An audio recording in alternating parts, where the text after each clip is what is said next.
Hey, welcome. We're so glad you're here for this How to Grill class, and it's going to help you learn how to be more than just a weekend warrior. You're going to learn things that other people don't know about this, and when I started this process, like I said, I didn't know really how to do any of this stuff other than to kind of char a hamburger every now and then and to burn chicken. That was about what I was good at, and I did that on a gas grill.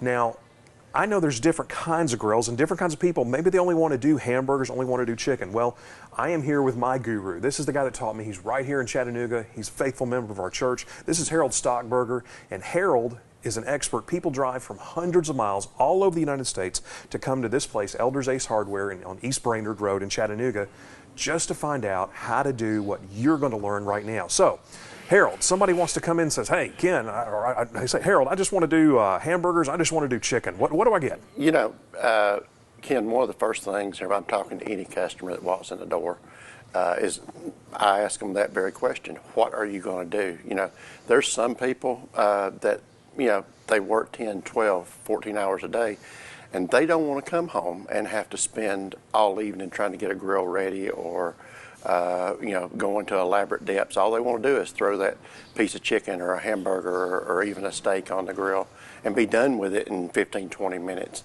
And usually that's the type of person I direct towards a gas grill. You know, here we was kids, I remember the old charcoal grills that you know, our parents cooked on, and that's all I knew. Somewhere around the early 80s, you know, we graduated to gas grills, and every one of us had a gas grill. I remember my dad, you know, with the match. Exactly. It's kind of funny because, you know, I have so many, but then, like I say, gas grills came on, you know, a lot of us were living in apartments and couldn't have charcoal grills, so the gas grills were the answer. And they still are the answer to those questions for that person that wants to cook simply. They're quick, easy to light, easy to maintain, and you can, you know, there's quality enough gas grills out there that you can get a good cook, and you also are buying something that's going to last you too. So as gas grills go, Weber, it's pretty. Weber is one of, in my opinion, is one of the premium brands on the market. It's been around forever. It's an American product, and you know what's kind of interesting about the Weber grills. I've noticed over the years that a big majority of the grills that I sell are from people who have had Weber grills before. So as a result, it has a loyal following because, you know, they last. The funny thing is, whenever people come in here, usually the reason they're buying one is not because their old grill has quit working. It's because they've handed that one off to their children or grandchildren, and they just want a new grill. Gotcha. And so it's a great place to start. This one's a pretty fancy grill we're looking at here, but there's a lot simpler models too. So a lot of different levels. You can go way simpler, but I mean, it's got the automatic, you know, it lights up here. You've got a lighter that you can hit on this and fire the thing up pretty easily with the gas. Right. So it's perfect for somebody who just wants to walk in the door, go wham, wham, throw this on there and cook quickly. And this one even includes what we call a sear station, which is a high heat section just for searing of steaks and so forth. Oh, it also has Wi-Fi technology built into it. So, you know, they can turn it on, go sit on the couch, turn the television on, and, you know, kind of know what's going on inside the grill. It'll tell them the heat and all that on there as well. Wow. That's really amazing. Can't adjust the temperature with it, but it will monitor what's going on with the grill. Okay. So, well, excellent. It's an excellent place to start for the person who is, you know, in a hurry, works hard, and just wants to have something simple rather than just cooking on the stove.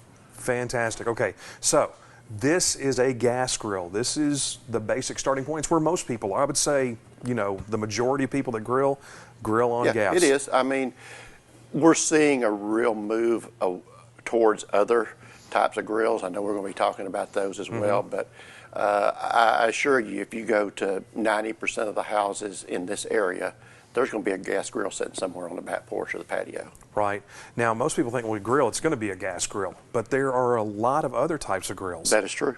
And we're going to find out about those right now. Absolutely. Check this out. Okay, now we're moving to the next step, and I got to tell you, when I stand next to this, I hear angels singing. This is the actual grill that changed the way I do everything. I mean, the way I grill all my stuff now, I use a big green egg. And I'll let you talk about what the Kamado grills are and how all that works. But basically, once I tasted this, once I was here, I'm telling you, guys, it changed everything about the way that I grill, and it ruined me on eating out. Completely ruined me, because every time I go out to a restaurant now, I go, gosh, I can do better than this at home. So tell us about the big green egg and what's the Kamado grill? Ken, as I know, you're one who does a lot of research. The Kamado style of grilling is actually thousands of years old. Mm-hmm. It originated in Asia and Japan, and so it is made out of ceramics. In fact, the ceramics that the Big Green Egg grill is made out of are the same ceramics that were used in the heat shields on the space shuttle. Oh, wow. So, and as a result, you get great insulation factor, and even to the point, you've got your hand laying there right now.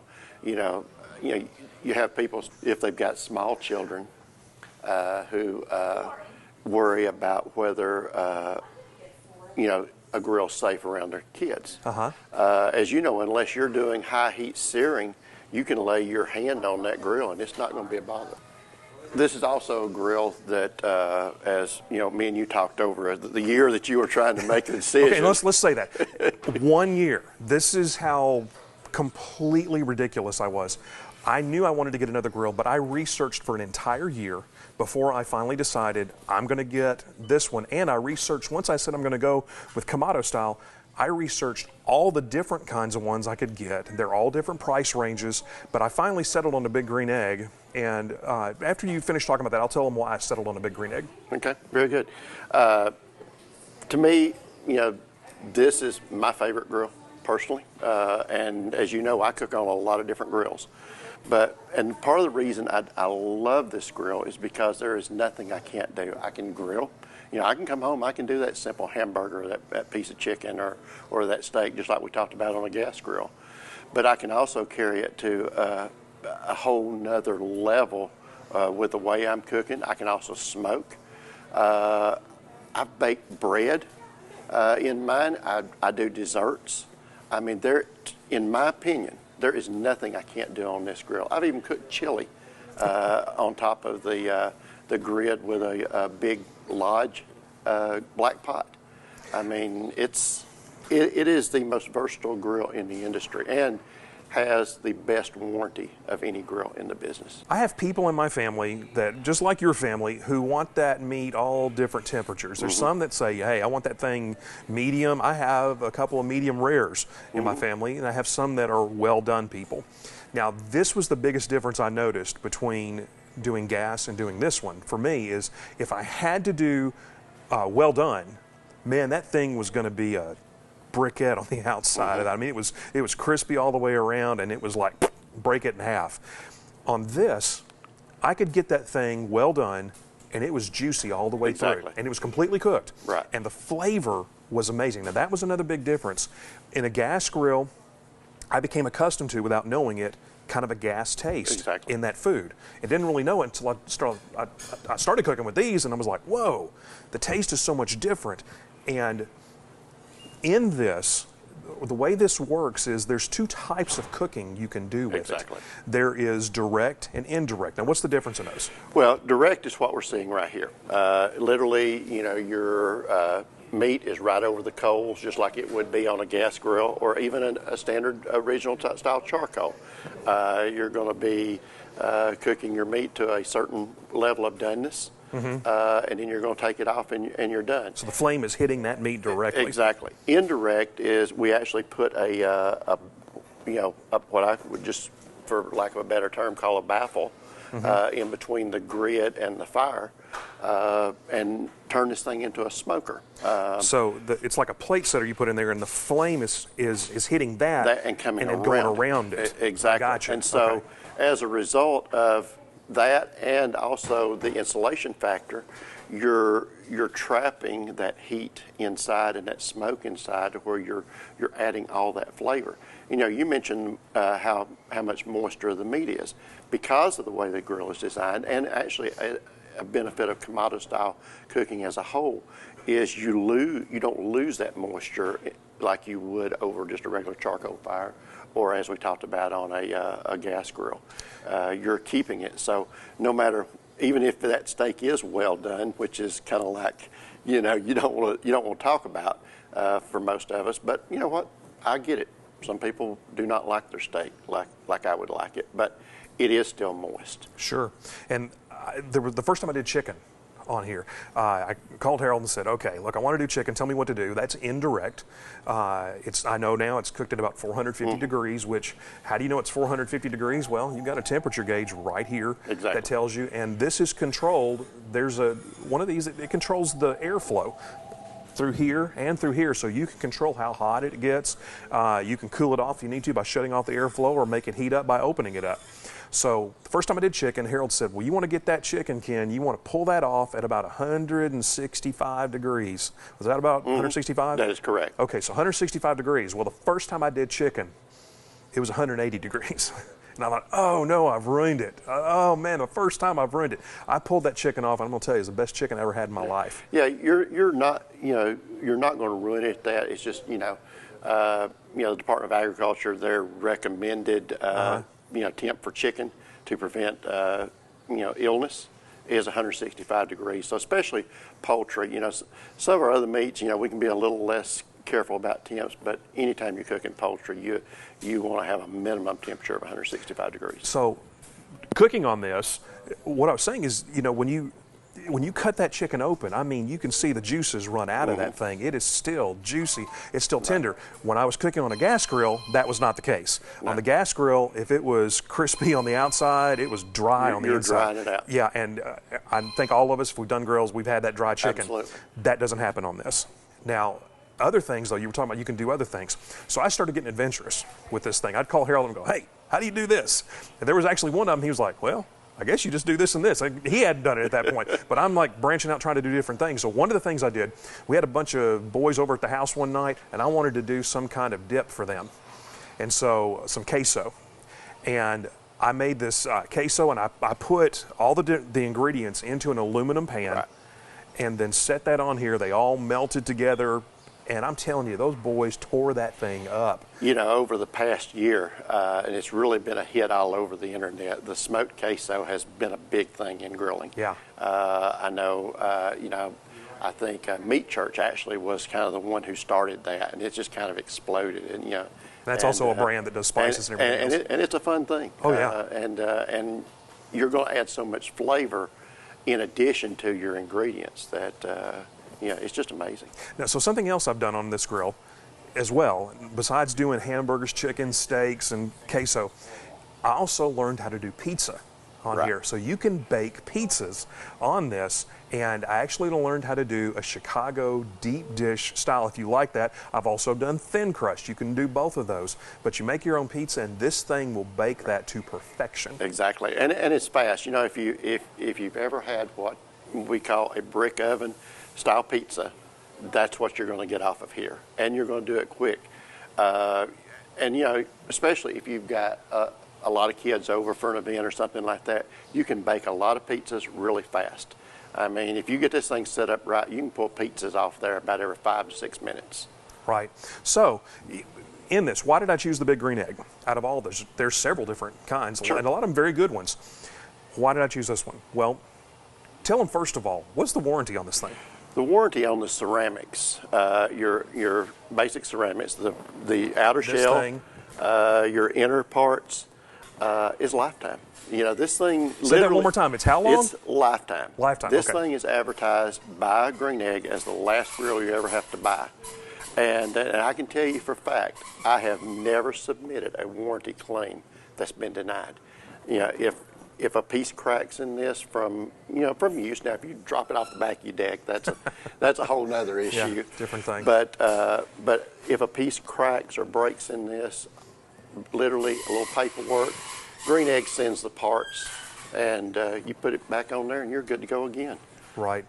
Okay, and this, as we're talking about this, just check this out. I want you to see, look at all the different accessories too that come with the Big Green Egg. I mean, they make all kinds of accessories. Look at all these. That, I mean, from the place setter, but there's all kinds of different things like the gloves that go with it, the different types of grill pieces that are in there, the accessories to expand it. There's you know, one of the things that I personally have gotten into on the Green Egg a lot is cooking with cast iron, and there's all kinds from Dutch ovens to cast iron skillets to you know, griddles or whatever you want to put on there.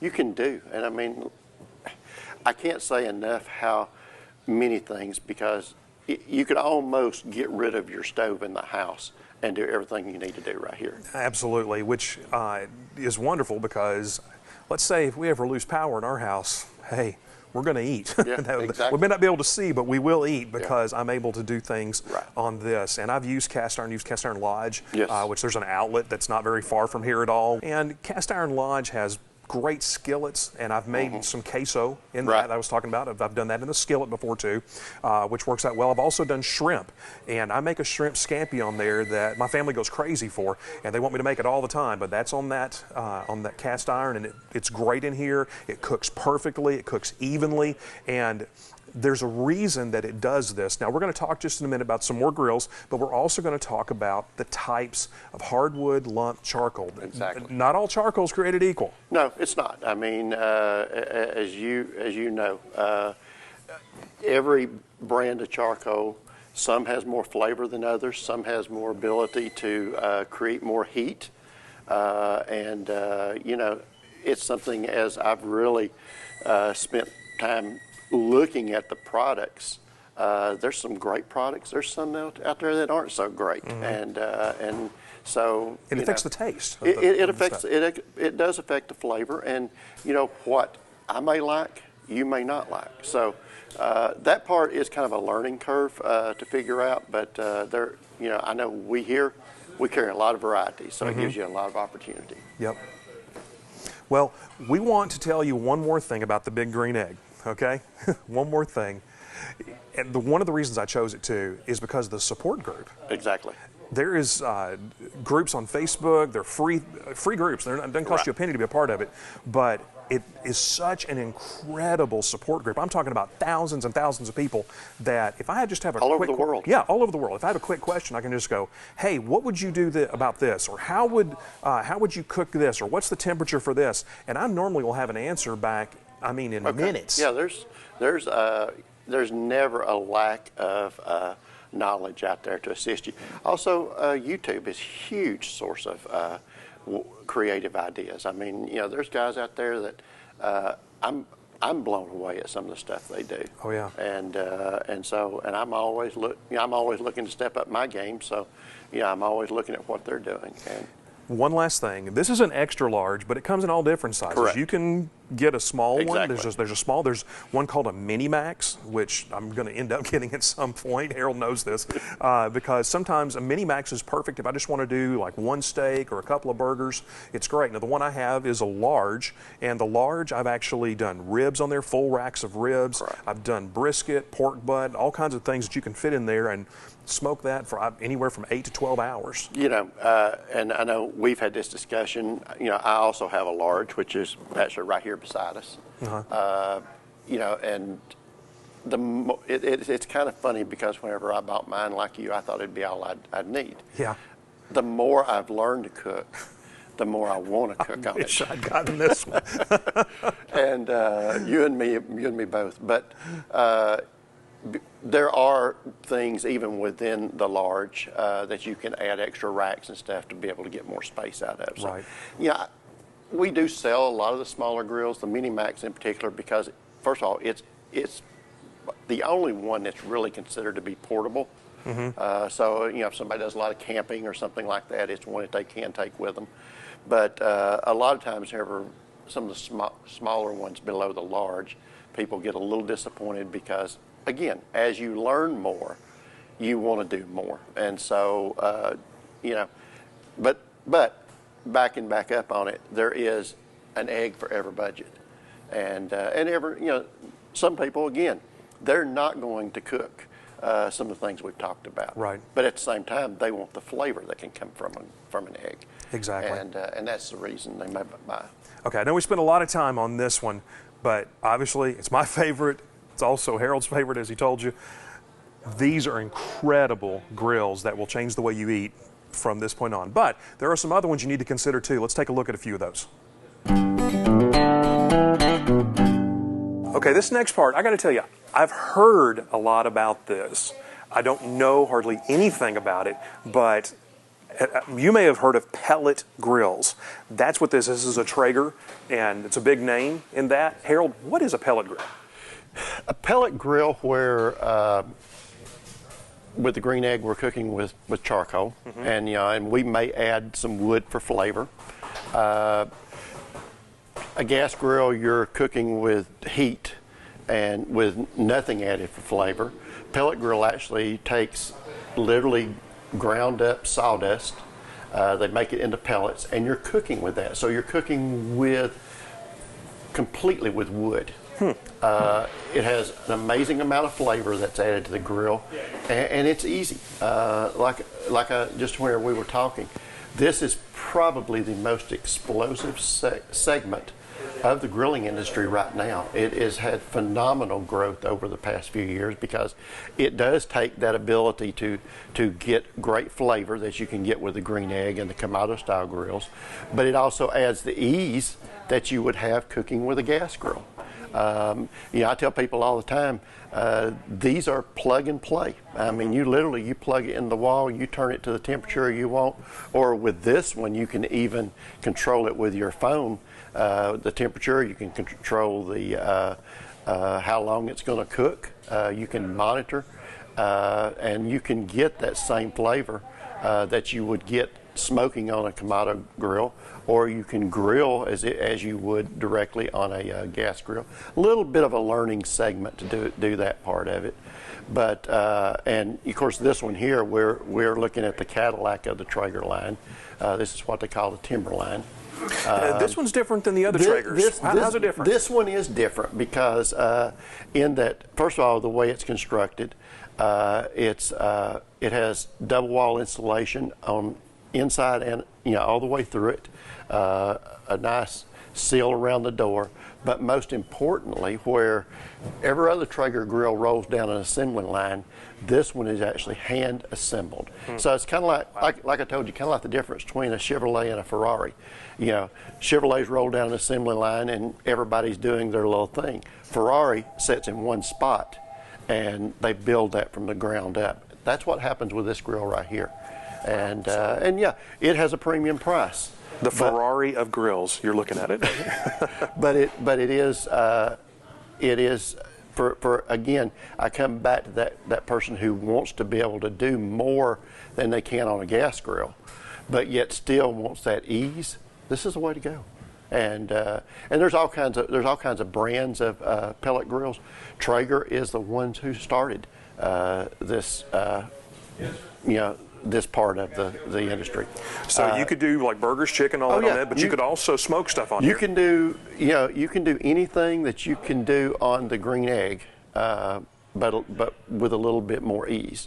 And especially from the monitoring standpoint, as you know, on the green egg, there's things we can add to the green egg that we can monitor with.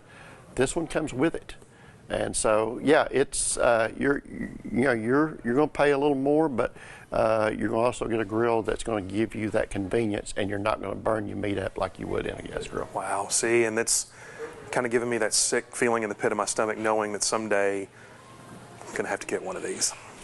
Yeah, I feel it coming. All right. Are there other grills? There are. I mean, and there's one that we carry here exclusively in this store. Oh. And we're the only dealer in the state of Tennessee. In fact, it's kind of ironic. As we were talking earlier, you're talking about people driving. I actually had somebody drive all the way from the south side of Chicago down here to buy a grill at this store because that's a long way. There wasn't a dealer in between for this next grill. Wow. Okay, so we got to check this out. You got to see what this one is. Hang on. All right. Okay, we have one more grill to show you now. I told you, Harold is kind of my guru in this, and obviously an expert. People come from all over the place, and also I've seen people from all over the world ask him questions. He's been featured in barbecue magazines, all these things. So it's important, if you want to learn something, to learn from somebody that's actually doing it. But Harold, you had that same experience. You learned from one of the best. I did. It's kind of, if you've ever watched the television show Barbecue Pitmasters, you know who Myron Mixon is. A few years back, I actually met him for the first time at a show in Chicago, and we hit it off. Got to know him, and actually have been a couple of times down to his place in Unadilla, Georgia, and gone to his grilling schools. Wow. In fact, I'm coming back through in June and going to spend a weekend down there again. And he's also been here. Exactly. He's been to this store. He's been to this store. That's actually signed. That's autographed. That's Myron right there, and he's been here to this place, and he has spices, all kinds of stuff that you and guys I can carry. tell you, a lot of people watch him on television, and they think, he's crass. But the man knows what he's doing, and I've gotten to know him on a very personal level, and the man really does have a passion for cooking, and he's willing to share his knowledge with anybody. I could pick up the phone right now and call him and say, Myron, how do you cook this? But one of the things, as we got to getting to know each other very well, we talked about bringing his line of grills in. Now, these grills are exclusively made in America. I don't have one of his big grills here right now, but he builds grills all the way up for the competition. Well, this going back to our last segment, this is a pellet grill, talking about people getting into the pellet business. This is his version of the pellet grill. As you can see, it has a lot of the benefits we saw on the Timberline a while ago. Insulated inside out, got a stove gasket all the way around it. One of the things I really love, you see this full-size hotel pan. They fit in there. So you can see how much space there is inside this grill. Wow. And again, it is a pellet grill. But he builds, and they're all built right here in America. He has grills, smokers all the way up. He has smokers that we cooked at his compound on that we cooked whole hogs in. And it's hard to imagine. And a lot of times I've got one of those here, but the one I sold outside Chicago, that's what it was. So that was my last one. Wow. I've got one back here we call a gravity feed smoker that literally you fill it full of charcoal, throw a few chunks of wood in the bottom, and as the charcoal burns down, it smokes. This one is just literally a charcoal grill. But more importantly, he's a wealth of knowledge that I've gotten to know and be able to call him a friend. That's incredible. So this is another type. There's brand name recognition with this, and so we were talking about Ferraris. Maybe this is a Lamborghini. Yeah, it's it's on par with all that. So now you've seen all the different types of grills. There's a lot of different choices there, but did you know there's different types of choices in charcoal as well? We're going to show you those right now. So you're going to be grilling, you're going to be cooking. We've talked about the different types of grills, but there are different types of charcoal, and they are not all created equal. They're all very, very different. Now, this is what most people, I think, would know about. This one, you've seen this probably in a lot of different stores. It's the Kingsford. What is this? Well, first of all, you know the story about Kingsford. It's one of the oldest brands on the market. It goes back to Henry Ford. It's been told that whenever they were building the original cars, they had a lot of wood left over and didn't know what to do with it, and somebody came up with the idea of turning it into charcoal. That was $1 million idea. And Henry Ford said, well, let's create something where we can market it. They turned it into briquettes, and there it was born. But briquettes are, if you're cooking on what I call the old kettle grills or the old tray grills like our parents used to cook on, briquettes are perfect. They're quick, they're easy to light, they give consistent heat, you get some flavor from it, maybe not a whole lot. Of course, sometimes that depends on what you're using to light it with, because as we talked, I think my dad sometimes used gasoline, and he'd throw a match on it, it'd jump about 10 foot tall. But for the most part, that's not where your flavor comes from. It is more heat. Something that we've all learned, and especially if you're cooking on a Kamado style grill, because of the porousness of the ceramics, you want to be very careful, because a lot of times, not always, but a lot of times briquettes are formed with chemicals or some kind of binder. That can be a problem for a Kamado style grill, because that can actually get in there and stay in there and affect the flavor of your meat from now on. What I recommend, and I use pretty much even in other types of smokers, is the lump charcoal. That's the big green egg style right and there. as you know, there are all kinds of brands on the market. The ones you've pulled out here are some of my favorites. Green Egg has a good consistent flavor.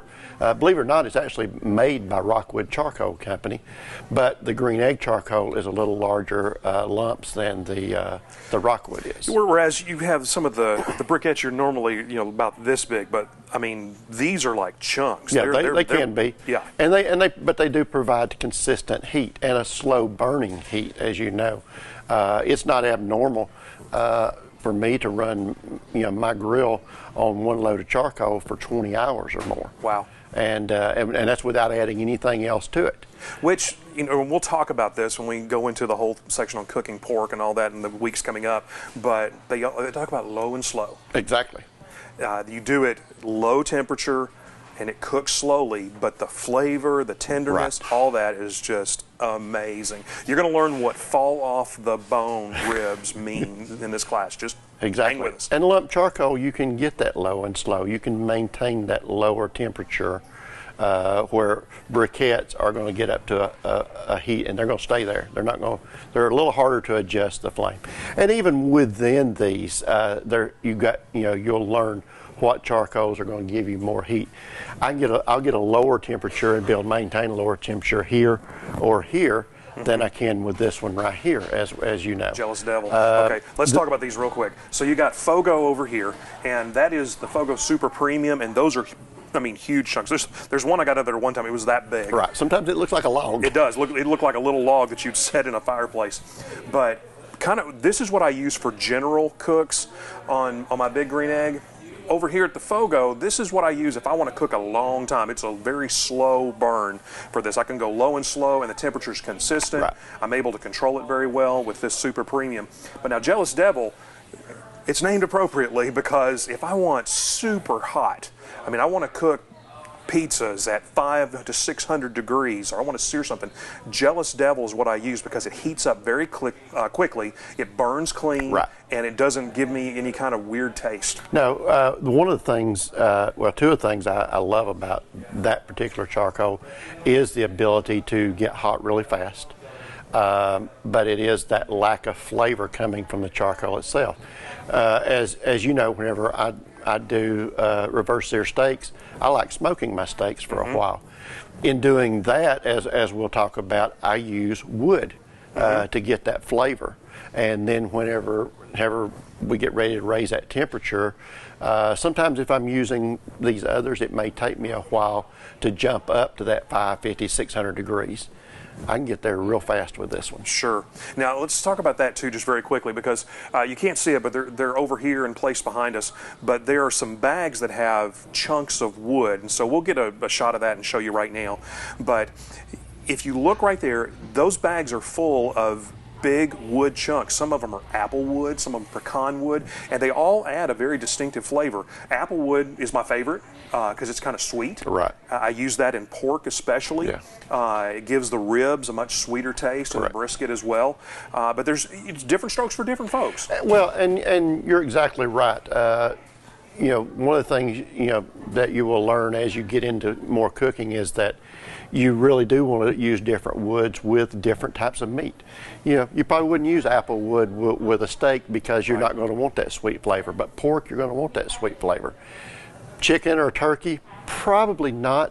I like pecan or even maybe a little oak sometimes with those. And oaks are stronger. Hickory, oak, those are types of the stronger taste. Some people like that really smoked, stronger flavor, and a lot of people love that. That's a perfect one for those. Right, exactly. And you want to buy quality wood because if you go down here to the corner, and buy it from the firewood guy, hey, that's great to burn in your fireplace. And, if you got a smoker, a great big smoker, you might do that. The problem is a lot of times that wood can be green. And green wood's going to produce a harsh flavor in what you're cooking. So unless you know it's been dried out for a while, you want to stay away from that. And that's one of the great things about the bagged woods, is because they have been properly dried out and they're ready to go. And something we can talk about too is that, everybody talks about, well, whether should I soak the wood or not soak the wood. Great question. It's always a great debate. I don't soak wood because it's going to smoke regardless, and it's going to burn just about as fast regardless. And that's one less step, as you talk about keeping it easy. That's one less step you got to do. And it's kind of, if you go on some of the forums too, that's kind of one of those.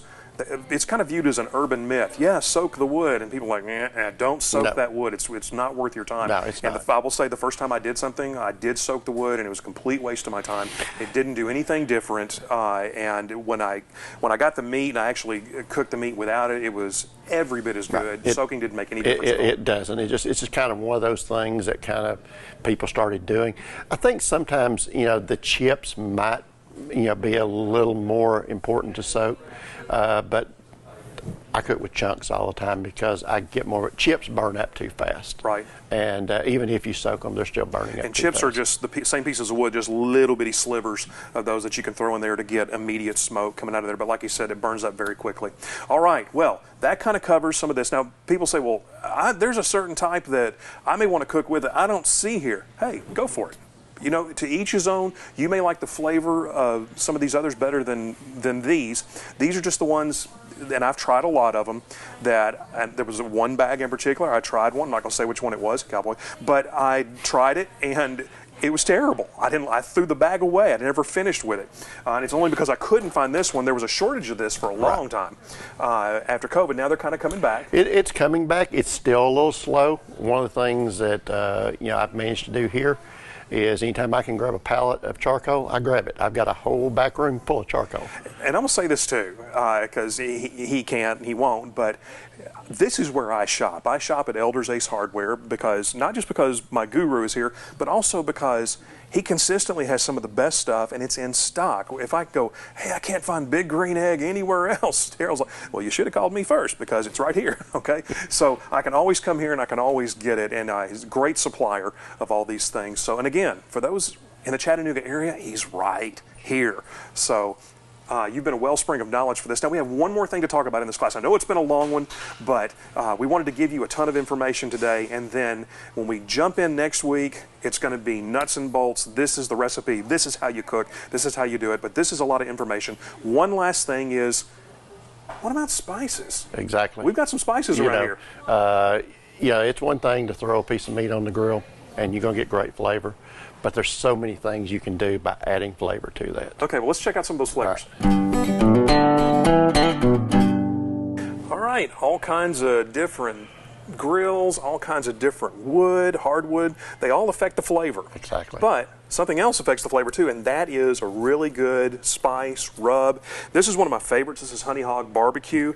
It is from Meat Church, and this is another family favorite on chicken especially. Right. This is really, really, really good stuff. Highly recommend this one. There's another one that I personally use. It's Killer Hogs. I love their spices, their rubs, their flavors. And then there's some great ones that I've gotten here, which Harold obviously knows way more about than I do. Harold, tell them about some of these. Ken, we almost call this right here the Wall of Fame. It is, some of the biggest names in the grilling world. We've managed to get their products in here, and you're exactly right. You can add so much flavor through what you're adding to the meal. For instance, and this one's a local product here in Chattanooga. It's a great product on pork, beef, or chicken. Brisket. I mean, you mentioned the Meat Church stuff. I love these products here for my briskets. I use those two together whenever I do my briskets. Myron's products. And one that's kind of funny. If you do French fries in the oven or whatever. Yeah, tell them about this. I've used this. This right here will give you the best French fries. And we're not even talking about grilling here. Tell them what it's called. It's called chicken salt. and it literally was designed to put on fries, and just a simple product, but it's one of those that actually adds a lot of flavor. I've used this one too, Fat Henry's. 441 South out of Canton, Georgia. Really good friend of mine. He actually has a barbecue restaurant down there. And just so you know, I mean, the Honey Hog Barbecue, I no longer buy it like that. I buy it like this, and I hang on to the actual. I just refill it over and over again because it's cheaper for me to buy it this way, and that's how much I use. Just so you'll know. It's kind of funny. One day we were actually cooking here at the store, and we were prepping a piece of meat out there, and we had to rub, and we were sitting there going. And a guy, and probably used about a half a bottle, and the guy looked at me. He said, "Is that too much?" I said, "No, it's not, because you're adding, especially you talk about like pulled pork, or if you talk about brisket, and you've always heard the word bark. Yes. This is where a lot of your bark is coming from what you're putting on there. What is bark? It's if you ever gone to, and I hate to say this, to a barbecue restaurant, because once you get used to cooking it yourself, you're not going to want to go to a barbecue restaurant. In fact, my wife says she does not like going to barbecue restaurants now because we can cook better at home. But those sometimes the little dark, a little bit harder pieces that have such amazing flavor that you get, that's your bark. And think like the bark on the outside of a tree. So it's a little hard, little rough that goes around it, but it seals that meat and all the flavor inside there. But you've got that part too. It's very flavorful. Exactly. And this is a lot of where that flavor is coming from. There's other things that will add flavor, like injections and so forth. Most people probably never thought about injecting a piece of meat, but you can add a lot of flavor to meat by doing that. Brisket puts that moisture inside. Now, I'm sorry, I interrupted you a second ago, and I didn't mean to, but you were talking about sauces. You were going to say something about those. Well, we have an amazing amount of sauces, too, to get anything you want. I don't know if anybody's ever heard of Alabama white sauce. It's used a lot with chicken. We carry several versions of that here. Regular sauces, from all over the region. And gourmet barbecue sauces. Exactly. Which, again, just like hardwood lump charcoal, not all's created equal. Not all barbecue sauce is created equal, and I've learned that as well. Yeah, exactly right. And you know what? It's one of those that we all have our favorites. And again, depending on what I'm cooking with, it's going to be the sauce I may use. But I will say this: since I've started doing my own, I probably use less sauce than I used to use in the barbecue restaurants. Absolutely, and I found that myself. I remember one time a friend of mine went to New York City and got a really nice steak in New York City, and when the waiter came to the table, on instinct, the guy said, "Could I have some steak sauce?" And the waiter looked at him and said, "Sir, a properly prepared steak needs no sauce," and walked off. And that was kind of a snobby New York thing, but it's very true. It's true. It is true. And once you learn how to do some of these steaks, you're not going to need sauce, and you are not going to need to eat out. Okay, Harold, thank you so much for all this great information today. Coming up in the weeks ahead, guys, hamburgers, chicken, ribs, steak, and some really incredible gourmet stuff. We're going to show you how to do pizza. Harold, I've kind of been watching you. Now, I know recently you kind of got into the hibachi thing too. I have. Yeah, it's kind of one of those things that I'd wanted to do for a while. And, the more I cook, the more ways I want to cook. So I finally bought a Blackstone griddle. And, I've done a few odds and ends, but just thought I'd get creative one weekend, and we decided to do Japanese hibachi style dinner.